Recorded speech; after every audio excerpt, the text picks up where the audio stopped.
Hello guys, welcome back to my channel. সবাই ভালো আছে, আমি খুব ভালো আছি। তো আমার চ্যানেলে সবাইকে ওয়েলকাম জানাই। তো চলো আজ একটা রেসিপি বানাতে চলেছি, তো সেটা দেখতে থাকো। প্রথমেই দেখো কড়াই থেকে মাছগুলো ভেজে নিয়েছি, দিয়ে তুলে নিয়েছি একটি পাত্রে। তারপর ওই কড়াইতে তেল দিয়ে দিয়েছি। তো তেল দিয়ে সামান্য পরিমাণ চিনি দিয়েছি, চিনিটা একটু নাড়াচাড়া করে ওর মধ্যে কেটে রাখা টমেটোটা দিয়ে দিয়েছি। তো টমেটোটা দিয়ে সামান্য পরিমাণ লবণ, টমেটোটা সহজেই মজে যায়। তো তোমাদের যেটা বলা হয়নি, ভিডিওটা শেষ পর্যন্ত দেখতে থাকো, আশা করছি ভালো লাগবে। আর ভিডিওটি ভালো লাগলে অবশ্যই লাইক, কমেন্ট, শেয়ার করবে। যারা আমার চ্যানেল নতুন রয়েছে তারা সাবস্ক্রাইব করে দিয়ে পাশে দেখা বেল আইকনটি ক্লিক করবে। তো আজকে বানাতে চলেছি চিংড়ি সর্ষে পোস্ত। তো চলো প্রথমে সর্ষে পোস্ত বাটাটা দিয়ে দিচ্ছি টমেটোটা ভেজে নেওয়ার পরে। তো সর্ষে পোস্ত একটা পেস্ট বানিয়ে রেখেছিলাম, তার সাথে একটু কাঁচা লঙ্কাও দিয়েছিলাম। তো সেই পেস্টটা দিয়ে ভালোভাবে মশলাটা কষাতে থাকবে। মশলাটা একটু ভালোভাবে কষিয়ে নেবে। যতক্ষণ না মশলাটা একটু ভালোভাবে কষানো হতে তেল ছেড়ে আসে ততক্ষণ কষাতে থাকবে। আর এই রান্না খুব কম উপকরণে সহজ পদ্ধতি। চিংড়ি মাছ তো কোনো ইয়েই নেই, চিংড়ি মাছ একটু বাছাটাই একটু প্রবলেম, তারপর একটু টাইম লাগে।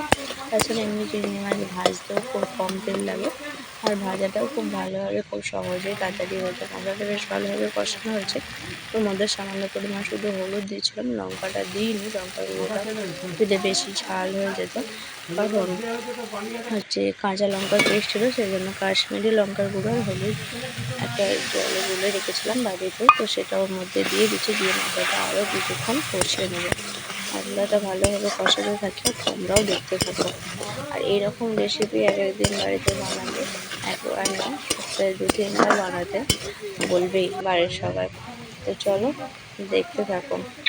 মশলাটা দেখো ভালোভাবে ফুটে উঠেছে, এবার মশলার গাটা দিকে বুঝতেই পারা যাচ্ছে মশলাটা ভালোভাবে কষানো হয়ে গেছে। যেহেতু সর্ষে পোস্ত সেরকমভাবে মশলাটা কষানোর অতটাও দরকার নেই, তবুও আমি মশলাটা ভালোভাবে কষিয়ে তেল ছাড়িয়ে নিয়েছি। এবার যতটা পরিমাণ জল দেবো সেই পরিমাণে একটি বাটিতে আমি ভেঙে পরিমাণ জল দিয়েছি, যেহেতু মাছটা একটু ঝাল টাইপের হবে সর্ষে পোস্ত দিয়ে।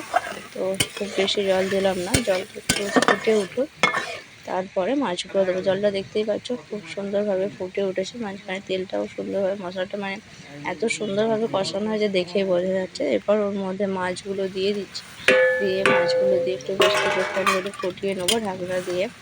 আর ভালোভাবে মাখো মাখো টাইপের হয়ে এলে নামিয়ে নিয়ে গরম ভাতের সাথে এই চিংড়ি মাছের সর্ষে পোস্ত একদম পরিবেশন করে নেবো। গরম ভাতের সাথে এরকম একটি রেসিপি থাকলে আর কিছুই লাগে না, একদম দারুণ লাগে। আজকের মতো